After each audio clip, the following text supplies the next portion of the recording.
कौन है वो महारानी जो बन सकती है वसुंधरा राजे की तोड़? बीजेपी ने ढूंढ निकाला, अचानक मिल गई बहुत बड़ी जिम्मेदारी।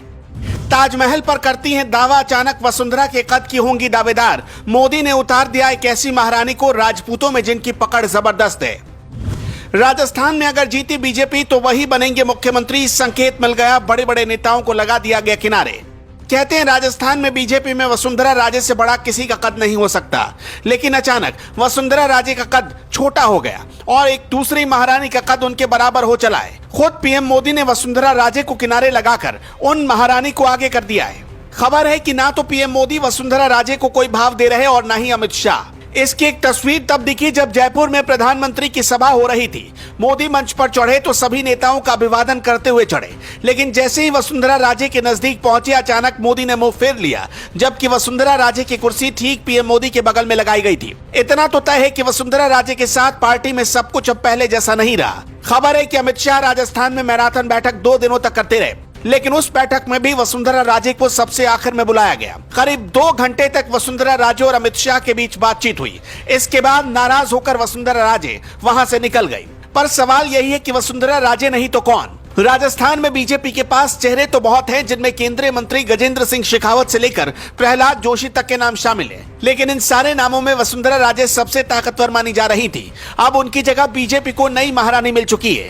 राजघराने से ताल्लुक रखती हैं और खबर है कि राजस्थान में सारे नरेंद्र मोदी के कार्यक्रमों के मैनेजमेंट की जिम्मेदारी उन्हीं महारानी को दी जा रही है। प्रधानमंत्री नरेंद्र मोदी की सभा में जिस तरह प्रदेश की 2 महिला नेताओं को तवज्जो मिला, दिसंबर 2018 में जब बीजेपी के तत्कालीन अध्यक्ष अमित शाह राजकुमारी दिया और उनकी मां पद्मिनी देवी के जयपुर आवास पर पहुंचे, तब से ये अटकलें लगनी शुरू हो गई थी कि महारानी का भविष्य पार्टी में बहुत उज्जवल दिख रहा है। पर अचानक पीएम मोदी की सभा में जिस तरह महारानी दिया कुमारी को तवज्जो मिली, उन अटकलों को और हवा मिल गई। लेकिन अब ये समझते हैं कि बीजेपी क्या दिया कुमारी पर दाव लगा सकती है? क्या इसमें फायदा बीजेपी का होगा? इसके पीछे सबसे बड़ी वजह है राजस्थान में राजपूत वोटर्स का वसुंधरा राजे से नाराजगी। वसुंधरा के दौर में आनंदपाल का एनकाउंटर हुआ था और उस चुनाव में मामूली वोटों से बीजेपी हार गई। राजस्थान में राजपूत करीब 14% हैं, जिनका 60 विधानसभा सीटों पर असर है।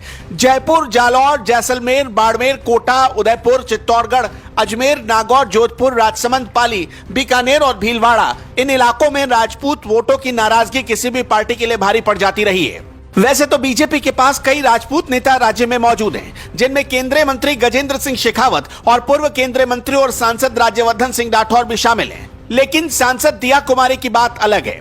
महारानी गायत्री देवी की विरासत भी अब उन्हीं के पास है। बीजेपी उन्हें महत्वपूर्ण जिम्मेदारी देकर राजपूत वोटर्स के बीच एक मैसेज देने की कोशिश कर रही है। अगर बीजेपी महारानी दिया कुमारी को सीएम कैंडिडेट बनाती है या ऐसा कोई हिंट करती है, तो ये महारानी वसुंधरा राजे के लिए एक झटका होगा और एक महारानी की जगह दूसरी महारानी को बिठाना होगा। वसुंधरा राजे को भी महारानी के नाम से बुलाया जाता रहा है, दिया कुमारी भी महारानी है। दोनों राजपूत हैं जो बीजेपी के परंपरागत रूप से वोटर्स हैं। इसलिए बीजेपी आश्वस्त हो सकती है कि अगर वसुंधरा नाराज हो जाती हैं, तो पार्टी को कोई नुकसान नहीं होने वाला। दिया कुमारी को वसुंधरा राजे ने ही पॉलिटिक्स में लॉन्च करवाया था। तब दिया कुमारी जयपुर राजघराने की राजकुमारी हुआ करती थी। साल 2013 की बात है जब विधानसभा चुनाव में वसुंधरा राजे ने डॉक्टर किरोड़ी लाल मीणा को हराने के लिए सवाई माधोपुर विधानसभा सीट से राजकुमारी को लड़ाने का फैसला किया। वसुंधरा का तीर निशाने पर लगा और राजकुमारी दिया ने गरीबों की झोपड़ी में चूल्हे फूंककर पॉलिटिकल माइलेज ले लिया। लेकिन जैसे ही राजघराना और राज्य सरकार के बीच संपत्ति का विवाद बढ़ा,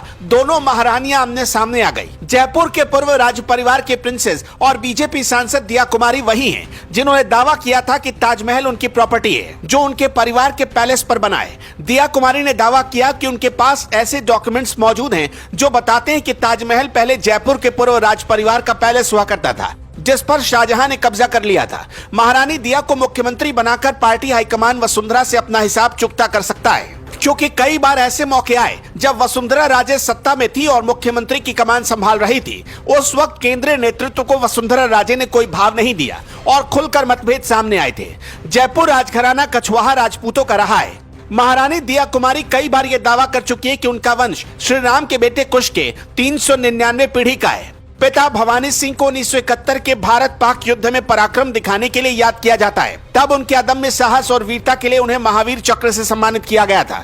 महारानी दिया कुमारी का परिवार कांग्रेसी रहा, पर दिया कुमारी हिंदुत्व और राष्ट्रवाद पर खुलकर बोलती हैं। वो मेवाड़ के राजसमंद से सांसद हैं, जनता के बीच काफी लोकप्रिय हैं और बीजेपी इस बार हो सकता है कि उन पर बड़ा दाव खेल दे।